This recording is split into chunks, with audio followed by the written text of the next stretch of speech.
നമസ്കാരം. കഴിഞ്ഞ ദിവസം നമ്മുടെ കേരള ഗവർണറായിട്ടുള്ള രാജേന്ദ്ര വിശ്വനാഥ് ആർലേക്കർ ഡൽഹിയിലെ കേരള ഹൗസിലെ നമ്മുടെ എംപിമാരെയും അതുപോലെ തന്നെ മുഖ്യമന്ത്രി പിണറായി വിജയനെ എല്ലാം ചേർത്തൊരു യോഗം നടത്തിയിട്ടുണ്ടായിരുന്നു.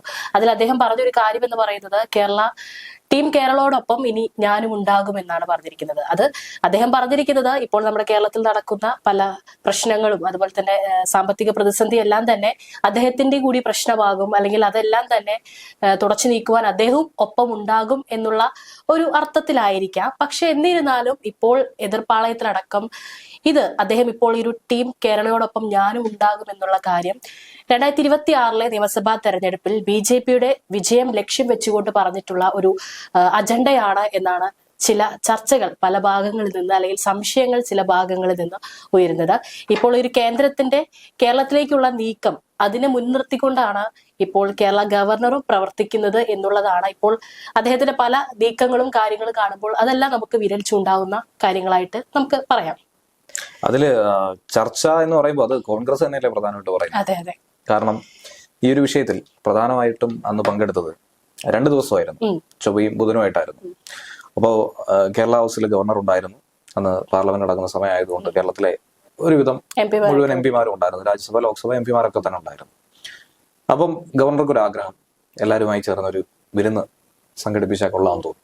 അതുകൊണ്ട് ആദ്യം കേരളത്തിൽ തന്നെ അത്തരത്തിലുള്ള ക്ഷണങ്ങൾ നടത്തിയിരുന്നു. എല്ലാവരെയും സംഘടിപ്പിച്ചല്ല, മുഖ്യമന്ത്രിയെ ക്ഷണിക്കുന്ന സാഹചര്യം ഉണ്ടായിരുന്നു, മറ്റു മന്ത്രിമാരെ രാജ്ഭവനിലേക്ക് വിളിച്ചു വരുത്തുന്ന സാഹചര്യം ഉണ്ടായിരുന്നു. അങ്ങനെയൊക്കെ ഉണ്ട്. എല്ലാവരുമായിട്ട് സൗഹൃദപരമായി പോകണം എന്നുള്ള ചിന്ത തന്നെയാണ് ഗവർണർക്കുള്ളത്. പക്ഷേ ഇവിടെ KV തോമസ് എന്ന് പറഞ്ഞ ഡൽഹിയിലെ കേരളത്തിന്റെ പ്രത്യേക പ്രതിനിധിയുണ്ട്. അദ്ദേഹം മുൻകൈ എടുത്തുകൊണ്ടാണ് ഇങ്ങനെ ഒരു നീക്കം, ഇങ്ങനെ ഒരു മീറ്റിങ്ങിന് വേണ്ടിയിട്ട് ചുക്കാൻ പിടിച്ചതെന്നാണ് മനസ്സിലാക്കാൻ കഴിയുന്നത്. അത് എംപിമാരുടെ മീറ്റിങ്ങിനല്ല, തൊട്ടടുത്ത ദിവസം നടന്ന പ്രഭാത ഭക്ഷണത്തിന്റെ മീറ്റിംഗാണ്. അതിലേക്ക് വരാം. അതിനു മുൻപായിട്ട് ശശി തരൂർ അടക്കം കേരളത്തിലെ സകലമാന എംപിമാരുടെ പേര് പറയേണ്ട, അതിനേക്കാളും നല്ലത് പങ്കെടുക്കാത്ത എംപിമാരെ പറയുന്നത്. KPCC അധ്യക്ഷൻ കൂടിയായിട്ടുള്ള സുധാകരൻ പങ്കെടുത്തിട്ടുണ്ടായിരുന്നില്ല. അതുപോലെ തന്നെ പ്രിയങ്ക ഗാന്ധി, വയനാട് MP പ്രിയങ്ക ഗാന്ധിയും പങ്കെടുത്തിട്ടില്ല. ഇനി BJP-യുടേതായിട്ട് പ്രതിപക്ഷം പ്രധാനമായിട്ട് പറയുന്നത് കേരളത്തിന്റെ 2 കേന്ദ്രമന്ത്രിമാർ സുരേഷ് ഗോപിയും ജോർജ് കുര്യനും അവിടെ എത്തിയില്ല, അവർ വിട്ടുനിന്നു, അവർ ബഹിഷ്കരിച്ചു എന്ന രീതിയിലേക്ക് തന്നെയാണ് പറയുന്നത്. ഈ ചർച്ച തുടങ്ങുന്നതിന് മുന്നേ തന്നെ പറയേണ്ട ഒരു കാര്യമായിരുന്നു, ഇതൊരു ഔദ്യോഗിക മീറ്റിംഗ് ആയിരുന്നില്ല, ഒരു ഔദ്യോഗിക പരിപാടിയോ ആയിരുന്നില്ല, സൗഹൃദപരമായ എന്നാൽ കേരളവുമായി ബന്ധപ്പെട്ട, കേരളത്തിന്റെ പുരോഗതിയുമായി ബന്ധപ്പെട്ട കാര്യങ്ങളൊക്കെ തന്നെ ചർച്ച ചെയ്തൊരു മീറ്റിംഗ് ആയിരുന്നു. അപ്പൊ അവിടെ വിളിച്ചു കൂട്ടുകയും പ്രധാനമായിട്ടുള്ള പ്രശ്നങ്ങൾ എന്തൊക്കെയെന്നുള്ള ചോദിച്ചറിയുകയും അതിനെന്തൊക്കെ പരിഹാരങ്ങൾ നമുക്ക് ചെയ്യാൻ സാധിക്കുമെന്നുള്ള സൗഹൃദ സംഭാഷണങ്ങൾ നടന്നു. എംപിമാരാകട്ടെ അവരുടെ പ്രശ്നങ്ങളൊക്കെ തന്നെ ചൂണ്ടിക്കാണിച്ചു. എന്തിനേറെ പറയുന്നു, നമ്മുടെ PT ഉഷ അടക്കം അവിടെ ഉണ്ടായിരുന്നു. അവരത് പ്രത്യേകം പറഞ്ഞത്, ഇത് എനിക്കൊരു രാഷ്ട്രീയമായിട്ട് നിങ്ങൾ ആരും കാണണ്ട, രാഷ്ട്രീയത്തിന് അതീതമായിട്ടാണ് ഞാൻ ഇതിനെ നോക്കി കാണുന്നതെന്നൊക്കെയാണ് PT ഉഷ അടക്കം പറഞ്ഞിട്ടുണ്ടായിരുന്നത്. അപ്പൊ അങ്ങനെ ഒരു മീറ്റിംഗ് സംഘടിപ്പിച്ചു. തൊട്ടടുത്ത ദിവസമാണ് എല്ലാവരെയും ഞെട്ടിച്ചുകൊണ്ടുള്ള ഒരു സംഭവം നടന്നത്. അതായത് പ്രോട്ടോകോൾ ചട്ടങ്ങളൊക്കെ തന്നെ കാറ്റിൽ പറത്തി, അതൊന്നും തന്നെ നോക്കാതെ. പ്രോട്ടോകോൾ ചട്ടങ്ങൾ എന്ന് പറയുമ്പോൾ മുഖ്യമന്ത്രി, ഗവർണർ, കേന്ദ്രമന്ത്രി, അപ്പം 3 പേരും 3 നിലകളിലുള്ളവരാണ്. അപ്പോ മുഖ്യമന്ത്രിയുടെ മുറിയിലേക്ക് ഗവർണർ എത്തുന്നു. ആദ്യമായി പറയുകയാണെങ്കിൽ ഇപ്പൊ പ്രോട്ടോകോളിനെ നോക്കാതെ സൗഹൃദപരമായിട്ടുള്ള ഒരു ചർച്ചയായി അല്ലെങ്കിൽ ഒരു മീറ്റിംഗ് ആയി നോക്കിക്കാണുന്നു. തൊട്ടു പുറകെ കേന്ദ്ര ധനമന്ത്രി നിർമ്മലാ സീതാരാമൻ എത്തുന്നു. നിർമ്മലാ സീതാരാമൻ വരുന്നു, പ്രഭാത ഭക്ഷണം മുഖ്യമന്ത്രിയോടൊപ്പം ഇരുന്ന് കഴിക്കുന്നു. ഏകദേശം ഒരു 50 മിനിറ്റ് അവർ തമ്മിൽ പല കാര്യങ്ങൾ ചർച്ച ചെയ്തു എന്നാണ് മനസ്സിലാക്കുന്നത്. വിശദമായ അല്ലല്ല, ഔദ്യോഗികമല്ല, ഒരിക്കലും ഔദ്യോഗികമല്ല. ഇങ്ങനെ ഒരു സൗഹൃദ സംഭാഷണം നടത്തി എന്നതിൽ എന്താണ് കാര്യങ്ങളെന്ന് ചോദിച്ചാൽ പലവിധ വിഷയങ്ങളുണ്ട്. ഈ കഴിഞ്ഞ 7 വർഷമായി മുൻഗാമിയെ അപേക്ഷിച്ച് നോക്കുകയാണെങ്കിൽ വളരെ വ്യത്യസ്തനായിട്ടുള്ള ഗവർണറാണ് രാജേന്ദ്ര വിശ്വനാഥ് ആർലേക്കർ. അദ്ദേഹം നേരത്തെ ഗോവ സ്പീക്കറായിരുന്നു, അവിടെ മന്ത്രിയായിരുന്നു. ഒരു സമയത്ത് അദ്ദേഹത്തെ മുഖ്യമന്ത്രിയായി പോലും പരിഗണിച്ച ഒരു സാഹചര്യം ഉണ്ടായിരുന്നു. മറ്റു സംസ്ഥാനങ്ങളിലും അദ്ദേഹം ഗവർണറായി സേവനം അനുഷ്ഠിച്ചിട്ടുണ്ട്. അപ്പോൾ അദ്ദേഹത്തെ സംബന്ധിച്ച് നല്ല രീതിയിൽ RSSന്റെ ആശയ പ്രചാരകരാണ്. ഒരു മികച്ച ഒരു രാഷ്ട്രീയ നേതാവായി തന്നെയാണ് RSSകാരും BJPയും ഒക്കെ തന്നെ നോക്കിക്കാണുന്നത്. പക്ഷെ കേരളത്തിൽ ഇപ്പോഴുണ്ടായിരിക്കുന്ന ഈ ഒരു പ്രതിസന്ധി, കേരളത്തിന്റെ പ്രതിപക്ഷമായി ഗവർണർ മാറണ്ട എന്നൊരു ചിന്തയിലേക്ക് ഒരു പക്ഷേ BJP എത്തിച്ചിട്ടുണ്ടായിരിക്കും. കലുഷിതമായൊരു ബന്ധം അവിടെ മുന്നോട്ട് കൊണ്ടുപോയി കഴിഞ്ഞാൽ അത് ഗുണം ചെയ്യില്ല എന്നൊരു ചിന്ത ഉണ്ടായിരിക്കാം. ഇനി മറുഭാഗത്ത് പറയുകയാണെങ്കിൽ മുഖ്യമന്ത്രിയുമായി ബന്ധപ്പെട്ട് പലവിധ വിഷയങ്ങൾ ഗവർണറുമായി കൊമ്പുകോർത്ത് കോടതിയിലും സുപ്രീം കോടതിയിൽ വരെ കേസിന് പോയി. ഏറ്റവും ഒടുവിൽ വായ്പാ പ്രതിസന്ധിയുമായി ബന്ധപ്പെട്ട് കേന്ദ്രത്തോട് കിണഞ്ഞ് ആവശ്യപ്പെട്ടിട്ട് പോലും കിട്ടാത്തൊരു സാഹചര്യം വരുന്നു.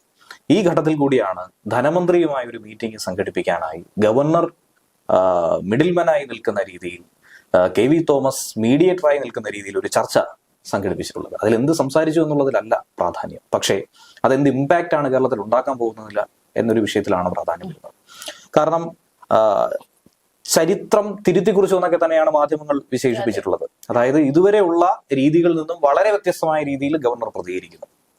ഗവർണർ ഒരു മുന്നിൽ നിന്ന് നയിച്ചുകൊണ്ട്, കേരള സർക്കാരിന്റെ മുന്നിൽ നിന്ന് ഗവർണർ നയിക്കും, തൊട്ടുപിറകെ സർക്കാർ സംവിധാനങ്ങൾ ഒരുമിച്ച് പോകും എന്നുള്ളൊരു ഉറപ്പ് നൽകിയിട്ടുണ്ട്. അതിന് ശരിവെക്കുന്ന രീതിയിൽ, പച്ചക്കൊടി കാണിക്കുന്ന രീതിയിൽ മുഖ്യമന്ത്രിയും സമ്മതം മൂളി എന്നുള്ളതാണ് അതിശയിപ്പിക്കുന്ന വിഷയം. ഇതിനു മുൻപ് ഗവർണർമാരെ കുറിച്ച്, കേരളത്തിൽ BJP അപ്പോയിന്റ് ചെയ്യുന്ന ഗവർണറെ കുറിച്ച് പാർട്ടി സെക്രട്ടറി MV ഗോവിന്ദനും മുഖ്യമന്ത്രിയും പറഞ്ഞിട്ടുള്ള പ്രസ്താവനകളൊക്കെ ഇപ്പോഴും മാധ്യമങ്ങളിൽ കിടപ്പുണ്ട്. യൂട്യൂബിലൊക്കെ തന്നെ നോക്കിക്കഴിഞ്ഞാൽ കാണാവുന്നതാണ്. പക്ഷെ ഇപ്പോൾ CPM പ്രതിനിധികളും CPM പ്രവർത്തകരും മുഖ്യമന്ത്രിയും മറ്റു മന്ത്രിമാരും പറയുന്നത് ഇത്രയും നല്ല തങ്കപ്പെട്ട ഒരു ഗവർണർ ലോകത്താർക്കും കിട്ടി കാണത്തില്ല, ഒരുപക്ഷെ കേരളത്തിന് മാത്രമേ കിട്ടിയിട്ടുള്ളൂ എന്നാണ് എല്ലാവരും പറയുന്നത്. പക്ഷെ ഗവർണർ കുറച്ചൊക്കെ മയപ്പെട്ടു എന്നുള്ളത് യാഥാർത്ഥ്യം തന്നെയാണ്. ഇതിലിപ്പോ കേന്ദ്രമന്ത്രിയുടെ കാര്യം എടുത്തു കഴിഞ്ഞാൽ അവർ പലപ്പോഴും പാർലമെന്റിലടക്കം നമ്മുടെ കേരളത്തിൽ ഇങ്ങനെ വലിച്ചു കീറുന്ന ഒരാളാണ്. പലപ്പോഴും നമ്മൾ കേരളം അനാവശ്യമായിട്ടാണ് പല ദൂർത്തുകളും നടത്തുന്നത് അവിടെ തന്നെ ഇരുന്ന് പറയുന്ന ആളാണ്. മാത്രമല്ല മുൻപ് ധനമന്ത്രിയായിട്ടുള്ള ബാലഗോപാലിനെ കാണാൻ അനുമതി നിഷേധിച്ചിട്ടുണ്ട്. ഈ ഒരു സാഹചര്യത്തിൽ അവർ ഇങ്ങോട്ട് നമ്മുടെ മുഖ്യമന്ത്രി പിണറായി വിജയനെ കാണാൻ വരുമ്പോൾ ഇതിന് പിൻപിൽ മറ്റുള്ള ശക്തമായിട്ടുള്ള ഒരു കൈ പ്രവർത്തിച്ചിട്ടുണ്ട് എന്ന് നമുക്ക് പറയാനായിട്ട് സാധിക്കും. രസകരമായിട്ട് തോന്നുന്നത്, കേരളത്തിനെ വലിച്ചു കീറി എന്നൊക്കെ പറയുമ്പോൾ കേരളം പറഞ്ഞിരിക്കുന്ന ആവശ്യം, അതായത് കേന്ദ്രം പറയുന്ന കാര്യം ഇത്രയേ ഉള്ളൂ, വായ്പാ പരിധി കഴിഞ്ഞതുകൊണ്ടാണ് ഇനി അനുവദിക്കാൻ സാധിക്കാത്തത്. കാരണം ഇപ്പോ നമുക്ക് ഏകദേശം, എന്റെ ഓർമ്മ ശരിയാണെങ്കിൽ 2.5 ലക്ഷം കോടി രൂപയാണ് കേരളത്തിന്റെ പൊതുകടം. അത് വർദ്ധിച്ചുകൊണ്ടേയിരിക്കുകയാണ്. ഇത്തവണ ബജറ്റിലടക്കം അത് പരാമർശിച്ചതാണ്. അപ്പോൾ കൊറോണ സമയത്തിന് ശേഷം ഉണ്ടായ ഒരു സാമ്പത്തിക വർഷത്തിൽ മാത്രം 1.5 ലക്ഷം കോടി ഒറ്റയടിക്ക് വർദ്ധിക്കുന്ന ഒരു സാഹചര്യം ഉണ്ടായി. അപ്പോൾ ഈ കഴിഞ്ഞ കുറച്ച് വർഷങ്ങൾക്കിടയിൽ അപ്പോൾ കടം കയറി മുന്നോട്ട് പോവുകയാണ്. കിഫ്ബിയെയും പെൻഷൻ ഫണ്ടിനെയൊക്കെ ആശ്രയിച്ചാണ് കേരളം ഇങ്ങനെ കടം എടുത്തുകൊണ്ടിരിക്കുന്നത്. ഇതൊന്നും തന്നെ വായ്പാ പരിധിയിൽ ഉൾപ്പെടില്ല എന്നുള്ളൊരു ചിന്ത ഒരുപക്ഷെ തോമസ് ഐസക്കിനുണ്ടായിരുന്നു, മുൻ ധനമന്ത്രിക്കുണ്ടായിരുന്നു. ഈ ചിന്തകൾക്ക് അതീതമായിട്ടുള്ള ഒരു തീരുമാനം കേന്ദ്രം എടുത്തപ്പോഴാണ് കേന്ദ്രവും സംസ്ഥാന സർക്കാരും തമ്മിൽ ഈ കടമെടുപ്പ് പരിധിയുമായി ബന്ധപ്പെട്ട് കേന്ദ്രത്തെ പഴിക്കുന്ന ഒരു സാഹചര്യം ഉണ്ടായത്. ഇതിനു മുൻപ് അങ്ങനെ കേന്ദ്രത്തെ പഴിക്കുന്ന ഒരു സാഹചര്യം നമ്മളെ ഒരു കണ്ടിട്ടില്ല, അല്ലെങ്കിൽ മറ്റ് സംസ്ഥാനങ്ങളിൽ അങ്ങനെ ഒരു പ്രവണത ഉണ്ടായിട്ടില്ല. ഒരിക്കലും ഉണ്ടായിട്ടില്ല എന്നല്ല, വലുതായിട്ട് കേട്ടിട്ടില്ല. പക്ഷെ ഇത്തവണ ഈ ധൂർത്തിനെ കുറിച്ച് പറയുന്നത് ശരിയായിട്ടുള്ള കാര്യമാണ്. ഒരു കാര്യം ശ്രദ്ധിച്ചാൽ മതി. കഴിഞ്ഞ ദിവസം നിർമ്മലാ സീതാരാമൻ കേരള ഹൗസിൽ പോയപ്പോൾ അവരെത്തിയ കാർ ഒന്ന് ആലോചിച്ച് നോക്കിയാൽ മാരുതിയുടെ സിയാസ് എന്ന് പറഞ്ഞൊരു കാറാണ്. അതായത് ഏകദേശം ഒരു 10 ലക്ഷം രൂപയ്ക്ക് 15 ലക്ഷം രൂപയ്ക്ക് അകത്ത് നിൽക്കുന്ന, 10 ലക്ഷത്തിന് അടുത്ത് നിൽക്കുന്ന ഒരു കാറാണ്. അതും വലിയ അകമടിയൊന്നുമില്ല, 2 സിയാസ് കാർ മാത്രമേ ഉണ്ടായിരുന്നുള്ളൂ. ഈ പറയുന്ന പോലെ വലിയ പട്ടാളങ്ങളോ ബഹളങ്ങളോ ഒന്നുമില്ലാതെയാണ് അവരെത്തിയത്. ഔദ്യോഗിക ആയിക്കോട്ടെ അനൗദ്യോഗിക ആയിക്കോട്ടെ, അവർ യാത്ര ചെയ്യുമ്പോൾ, പുറത്ത് യാത്ര ചെയ്യുമ്പോൾ എന്തായിരുന്നാലും മന്ത്രിമാരെയും മുഖ്യമന്ത്രിയെയും ഗവർണറെയും ഒക്കെ തന്നെയാണ് കാണാൻ എത്തിയത്. ഈ വലിയ പരിചാരക സംഘം ഒന്നും ഇല്ലാതെയാണ്, വളരെ സിമ്പിളായിട്ട് തന്നെയാണ് അവർ എത്തിയിട്ടുള്ളത്. ഇതിനു മുൻപും അവർ യാത്ര ചെയ്യുന്ന വീഡിയോ നമ്മളെവരും കണ്ടിട്ടുള്ളതാണ്. പല സംസ്ഥാനങ്ങളിൽ യാത്ര ചെയ്യുന്നത്, സംസ്ഥാനങ്ങൾ ഏർപ്പെടുത്തുന്ന സുരക്ഷയുണ്ട്. എന്നിരുന്നാൽ പോലും ഡൽഹിയിൽ യാത്ര ചെയ്യുന്ന കാര്യങ്ങൾ വളരെ സിമ്പിളായിട്ട് തന്നെയാണ് നമുക്ക് പറയാൻ സാധിക്കുന്നത്. ആ സ്ഥാനത്ത് മുഖ്യമന്ത്രിക്ക് ഡൽഹിയിൽ യാത്ര ചെയ്യാൻ വേണ്ടി മാത്രം അവിടെ ഒരു കാർ ഉണ്ടെന്നാണ് പറയുന്നത്. മുഖ്യമന്ത്രി എത്തുമ്പോൾ മാത്രം യാത്ര ചെയ്യാൻ വേണ്ടി, കേരളത്തിൽ യാത്ര ചെയ്യാൻ വേറെ, കണ്ണൂരെത്തുമ്പോൾ അവിടത്തേക്ക് വേണ്ടി പഴയ ഇന്നോവ മാറ്റിയിട്ടിട്ടുണ്ട്. അപ്പോൾ ഓരോ ഹബ്ബുകളിലും ഓരോ വാഹനങ്ങൾ വാങ്ങിക്കൊണ്ടിരിക്കുന്നു. ടേം കഴിയുന്നതിന് മുൻപ് തന്നെ ഒന്നിക്കൂടുതൽ തവണ മന്ത്രിമാരൊക്കെ വാഹനം പുതുക്കുന്നു. ഇതൊക്കെ ദൂരത്തല്ലേ. ഈ പണമൊക്കെ നമുക്ക് വേണ്ട രീതിയിൽ ഉപയോഗിക്കാൻ സാധിക്കുന്നതാണ്. അതുപോലെ തന്നെ പേഴ്സണൽ സ്റ്റാഫുമാരുടെ വിഷയം, പെൻഷന്റെ വിഷയം, 2.5 വർഷം കഴിഞ്ഞു കഴിഞ്ഞാൽ വളരെ എളുപ്പത്തിൽ പെൻഷൻ കിട്ടുന്ന ഒരു സംഭവം, മറ്റെങ്ങും ഇല്ലാത്ത ഒരു വിഷയം. കഷ്ടപ്പെട്ട് പഠിക്കുന്ന PSC അംഗങ്ങൾക്ക് പോലും അങ്ങനെ ഒരു സാഹചര്യം ഇല്ലാത്ത ഘട്ടത്തിൽ കേരളമാണ് ഈ ദൂരത്ത് നടത്തുന്നതെന്ന് അവർ പറഞ്ഞതിൽ ഒരു തെറ്റുമില്ല. അവർ പറഞ്ഞതിൽ പല വസ്തുതകളും ഉണ്ട്. അതൊക്കെ മനസ്സിലാക്കി മുന്നോട്ട് പോകണമെന്നാണ് പറയുന്നത്. ന്യായമായ ആവശ്യങ്ങൾ മുന്നോട്ട് വെച്ചാൽ, നിങ്ങൾ സ്പെൻഡ് ചെയ്ത യൂട്ടിലിറ്റി റിപ്പോർട്ട് നൽകി കഴിഞ്ഞാൽ എത്രയൊക്കെയാണോ നിങ്ങൾക്ക് ചിലവ് വരുന്നത്, അത് കഴിഞ്ഞിട്ട് പണം തികയുന്നില്ല എന്ന് പറഞ്ഞാൽ കൃത്യമായി പണം നൽകാമെന്ന് പറഞ്ഞിട്ടുണ്ട്. ഇനി പ്രധാനമായി നമുക്ക് മുന്നിൽ നിൽക്കുന്നത്, കഴിഞ്ഞ ദിവസത്തെ ചർച്ചാ വിഷയമായ ഒരു സംഭവം എന്നാണ് ഞാൻ മനസ്സിലാക്കുന്നത്. ഈ വിഴിഞ്ഞം 2ാം ഘട്ട 3ാം ഘട്ട ടെർമിനൽ വികസനവുമായി ബന്ധപ്പെട്ട ഒരു പച്ചക്കൊടി കിട്ടിയിരുന്നു, പാരിസ്ഥിതിക അനുമതി കിട്ടിയിരുന്നു. അപ്പോൾ നിലവിൽ ഈ മാർച്ച് മാസം കേന്ദ്രം നൽകിയിരിക്കുന്ന പണം വയനാട് വിഷയത്തിലടക്കം വായ്പയായി നൽകിയിരിക്കുന്നു. അത് തിരിച്ചടയ്ക്കേണ്ട ഒരു സാഹചര്യം ഉണ്ടാകുന്നു എന്നുള്ള ഒരു മുറവിളി കൂട്ടുന്നുണ്ട്. കേന്ദ്രം വേണ്ട രീതിയിൽ പരിഗണിക്കുന്നില്ല. വയനാട് പുനരധിവാസം ഈ വിഷയം പറഞ്ഞിട്ടുണ്ട്. വിഴിഞ്ഞത്തിന്റെ കാര്യത്തിലാണെങ്കിൽ ഗ്യാപ് അവൈലബിലിറ്റി ഫണ്ട് ഉണ്ട്, അതുമായി ബന്ധപ്പെട്ട തർക്ക വിഷയം നിൽക്കുന്നുണ്ട്. അതൊക്കെ തന്നെ പരിഹരിക്കണമെന്നും അതൊന്നും കേരളത്തിന്റെ മേൽ ഭാരമായി ഏൽപ്പിക്കരുത്, ഇങ്ങനെയുള്ള പൊതുവിഷയങ്ങൾ, സാമ്പത്തിക വിഷയങ്ങൾ ചർച്ച ചെയ്തിട്ടുണ്ട്. എന്നാൽ രസകരമായി തോന്നിയത് ഇന്ന് കേന്ദ്രത്തിനെയും കേരളത്തിനെയും ഒരുപോലെ തന്നെ പഴിക്കുന്ന ഒരു സംഭവം, ഈ കഴിഞ്ഞ ദിവസം ആറ്റുകാൽ പൊങ്കാല നടന്നപ്പോഴും അവിടെ ഒരു കൂട്ടം അമ്മമാര് പൊങ്കാലയിട്ട ഒരു സംഭവം ഉണ്ടായിരുന്നു, ആശാവർക്കർമാരുടെ സമരം. അതിൽ കേരളം പറയുന്നു കേന്ദ്രത്തിൻ്റെതാണ് കുഴപ്പമെന്ന്. കേന്ദ്രമന്ത്രി സുരേഷ് ഗോപി വന്നിട്ട് പറയുന്നു കേന്ദ്രം എല്ലാം ക്ലിയർ ആക്കിയിട്ടുണ്ട്, ഞാൻ അവിടെ പോയി സംസാരിച്ചതാണ്, എല്ലാ പ്രശ്നവും കേരളത്തിൻ്റെതാണ്. എന്നാൽ ഈ ഒരു വിഷയം എന്തുകൊണ്ട് ചർച്ച ചെയ്തില്ല? പ്രത്യേകിച്ച് പണം തന്നെയാണല്ലോ പ്രധാനപ്പെട്ട വിഷയം. അവർ പ്രധാനമായി പറയുന്ന അവരുടെ 7,000 രൂപ എന്ന് പറയുന്ന മാസം കിട്ടുന്ന തുക അതൊന്ന് 10,000 ആക്കണമെന്നാണ്.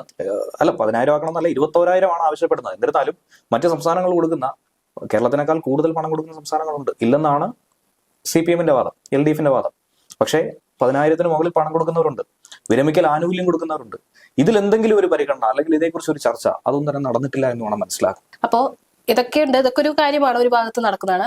പക്ഷെ ഞാൻ തുടക്കത്തിൽ പറഞ്ഞ പോലെ ഇതിനൊക്കെ പിന്നിൽ 2026 നിയമസഭാ തെരഞ്ഞെടുപ്പ് എന്ന് പറയുന്ന ഒരു അജണ്ട, അല്ലെങ്കിൽ ഇപ്പോഴുള്ള ഈ കേന്ദ്രത്തിന്റെയും അതുപോലെ തന്നെ കേരളത്തിന്റെ പ്രതിനിധിയായിട്ടുള്ള എത്തിയിട്ടുള്ള ഗവർണർ ആർലേക്കറുടെ ഒരു നീക്കത്തിന് പിന്നിലുണ്ടോ എന്നുള്ള ഒരു കാര്യം കൂടെ തീർച്ചയായിട്ടും തെരഞ്ഞെടുപ്പിനെ പലവിധ കാര്യങ്ങൾ സ്വാധീനിക്കും. എല്ലാവരും പറയുന്ന, രാഷ്ട്രീയ നിരീക്ഷകർ പറയുന്ന ഒരു സംഭവമുണ്ട്, 3ാം തവണയും പിണറായി വിജയൻ അധികാരത്തിൽ എത്തുമെന്ന പ്രതീക്ഷ ഇത്തവണ സംസ്ഥാന കമ്മിറ്റിയിൽ CPM ഒരു സംശയവുമില്ലാതെ പറഞ്ഞിട്ടുണ്ട്. മുഖ്യമന്ത്രി പിണറായി വിജയൻ തുടരട്ടെ എന്ന് പറഞ്ഞതും അതിന്റെ ഒരു കാരണത്തിലാണ്. പിണറായി പ്രഭാവത്തിൽ മുൻപ് അധികാരത്തിലെത്തിയപ്പോൾ 16 പറഞ്ഞതുപോലെ VS-ന്റെ പ്രഭാവം പോലെ ഇപ്പോൾ പിണറായി പ്രഭാവമായി. അപ്പോ അങ്ങനെ മുന്നോട്ട് പോയാൽ 3ാമതും CPM അധികാരത്തിൽ വന്നാൽ കോൺഗ്രസ് എന്ന് പറയുന്നത് കരുത്താർജിച്ചുകൊണ്ട് 4ാം ടൈമിൽ അധികാരത്തിലെത്താം ഒന്നുകിൽ, അതല്ലെങ്കിൽ കോൺഗ്രസ് നാമാവശേഷമാകും, ഡൽഹിയിൽ ആം ആദ്മി എന്നതുപോലെ പുതിയൊരു രാഷ്ട്രീയ പ്രസ്ഥാനമോ, ഇതല്ലെങ്കിൽ BJP-യോ കരുത്താർജിക്കും എന്നാണ് ഒരു വിഭാഗം പറയുന്നത്. എന്നാൽ CPM-ന്റെ അവസ്ഥ എന്ന് പറഞ്ഞാൽ ബംഗാളിലും ത്രിപുരയിലൊക്കെ സംഭവിച്ചതുപോലെ നാമാവശേഷമായി പോവും, ഇനി ഒരു കാലത്തും അധികാരത്തിൽ വരത്തില്ല, അത്രയധികം ബാധ്യതയിൽ, ഒരു തരത്തിൽ സാമ്പത്തിക ബാധ്യത, പ്രതിസന്ധി, ഇതൊക്കെ തന്നെ നിൽക്കുന്നുണ്ട്. മറുഭാഗത്ത് ഭരണവിരുദ്ധ വികാരം ശക്തമായി അണപെട്ടു എന്നാണ് പറയുന്നത്. അപ്പൊ ഇങ്ങനെയുള്ള കാര്യങ്ങളൊക്കെ നിൽക്കുന്നുണ്ട്. ഇനിയും കേന്ദ്രത്തെ പഴിചാരി എത്ര നാൾ മുന്നോട്ട് പോകും എന്നുള്ളത് അറിയത്തില്ല. 2 ടൈമിലും കേന്ദ്രത്തിനെ നല്ല രീതിയിൽ തന്നെ വിമർശിക്കുന്നുണ്ട്. ഇനിയും ഈ വിമർശനം വിലപ്പോവില്ല എന്ന് വേണം മനസ്സിലാക്കാൻ. കാരണം മറ്റ് തിരഞ്ഞെടുപ്പുകൾ ഇതിനോടകം തന്നെ നടന്നിട്ടുണ്ട് മറ്റ് സംസ്ഥാനങ്ങളിൽ. അവിടെയൊക്കെ തന്നെ BJP-ക്ക് കൂടുതൽ സ്വീകാര്യത കിട്ടുന്നതായിട്ടാണ് നമ്മൾ എല്ലായിടത്തും കണ്ടിട്ടുള്ളത്. ഡൽഹി തന്നെ എല്ലാവരെയും ഞെട്ടിച്ചൊരു സംഭവമല്ലായിരുന്നു, ആരും തന്നെ പ്രതീക്ഷിക്കാത്ത ഒരു വിഷയമായിരുന്നു.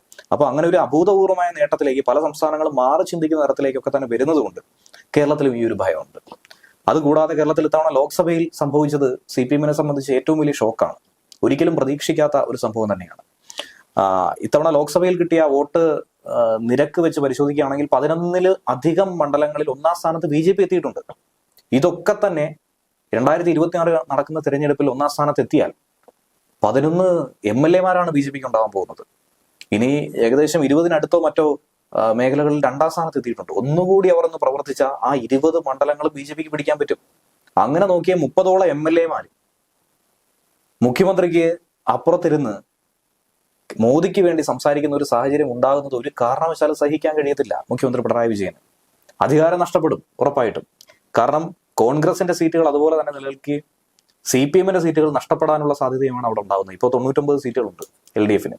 അതിൽ വലിയ ഒരു ശോഷണം ഉണ്ടാക്കാനായി BJP-ക്ക് സാധിക്കുമെന്നാണ് BJP പ്രവർത്തകരൊക്കെ തന്നെ വിശ്വസിക്കുന്നത്. ഇങ്ങനെയുള്ള പല പ്രതിസന്ധികളും നിൽക്കുന്നുണ്ട്. ഇതിനിടയിൽ ഇനിയും കൊമ്പ് കോർക്കാനും കേസും വഴക്കുമായി മുന്നോട്ട് പോകാനും സാമ്പത്തിക പ്രതിസന്ധി പറഞ്ഞുകൊണ്ട് മുന്നോട്ട് നീങ്ങാനൊന്നും തന്നെ സാധിക്കില്ല. മറ്റൊരു തന്ത്രം ഇതിൽ പയറ്റണമെന്നുള്ള ചിന്തയുണ്ട്. മറുഭാഗത്ത് തിരഞ്ഞെടുപ്പ് അടുക്കുന്ന സമയത്ത് വരാൻ പോകുന്ന ഒരു ബോംബാണ് മുഖ്യമന്ത്രിയുടെ മകൾ വീണ വിജയനുമായി ബന്ധപ്പെട്ട എക്സാലോജിക്കിന്റെ വിവാദം. കേസന്വേഷണം കഴിഞ്ഞു, ഡൽഹി കോടതിയിൽ വിശദമായ റിപ്പോർട്ട് സമർപ്പിച്ചിട്ടുണ്ട്. അതിലൊരു ആക്ഷൻ എപ്പോൾ വേണമെങ്കിലും പ്രതീക്ഷിക്കാം. ഇങ്ങനെ വലിയ വലിയ ബോംബുകൾ നിൽക്കുന്നുണ്ട്. പല കാലമായി ഇപ്പൊ പൊട്ടുമെന്ന് പറയുന്ന ലാബിനടക്കം നിൽക്കുന്നുണ്ട്. അതൊന്നും വലുതായിട്ട് പ്രതിഫലിക്കുമെന്ന് ഇനി തോന്നുന്നില്ല. പറഞ്ഞ ആളുകൾ മടുത്തു കഴിഞ്ഞു ലാബിലിനോ, അത്രേ ഉള്ളൂ. പക്ഷേ ഏറ്റവും വലിയ വിഷയമായി നിൽക്കുന്ന ഈ സംഭവങ്ങളുണ്ട്. ഇപ്പോൾ കഴിഞ്ഞ ദിവസം തന്നെ കരുവന്നൂർ വീണ്ടും സജീവമായി മാറാനുള്ള സാധ്യതയുണ്ട്. ED നമ്മുടെ മുൻ മന്ത്രിക്ക് കെ രാധാകൃഷ്ണൻ അദ്ദേഹത്തിന് നോട്ടീസ് അയച്ചൊരു സംഭവമുണ്ട്. അതുകൂടാതെ 10-18ഓളം സഹകരണ ബാങ്കുകളിൽ സമാനമായ വിഷയങ്ങൾ നടക്കുന്നുണ്ട്. അപ്പൊ ഇതൊക്കെ ജനങ്ങളെ ബാധിക്കുന്ന വിഷയമാണ്. ജനശ്രദ്ധയിലോട്ട് ഇതൊക്കെ എത്തിച്ച് വോട്ടാക്കി മാറ്റാൻ BJP-ക്കോ കോൺഗ്രസിനോ സാധിച്ച CPM-ന്റെ നിലനിൽപ്പിനെ ബാധിക്കുന്ന വിഷയമാണ്. അതുകൊണ്ട് ഗവർണറുമായി മൃദു സമീപനത്തിൽ പോയി ഇപ്പോഴുള്ള പ്രശ്നങ്ങൾ 1 വർഷത്തിനുള്ളിൽ പകുതിയെങ്കിലും പരിഹരിക്കാൻ കഴിഞ്ഞാൽ അതിലൊരു മാറ്റം ഉണ്ടാകുമെന്ന് പ്രതീക്ഷിക്കുന്നുണ്ട്. BJP മറ്റൊരു തന്ത്രമായിരിക്കും ഒരുപക്ഷെ പ്രതീക്ഷിക്കുന്നത്. വെടക്കാക്കി തനിക്കാക്കുക എന്ന് പറയുന്നത് പോലെ ഒരു തന്ത്രം ആരിഫ് മുഹമ്മദ് ഖാൻ പയറ്റിയിരുന്നു. അത് ഒരു പരിധി വരെ വിജയിച്ചു എന്നുള്ളതാണ് യാഥാർത്ഥ്യം.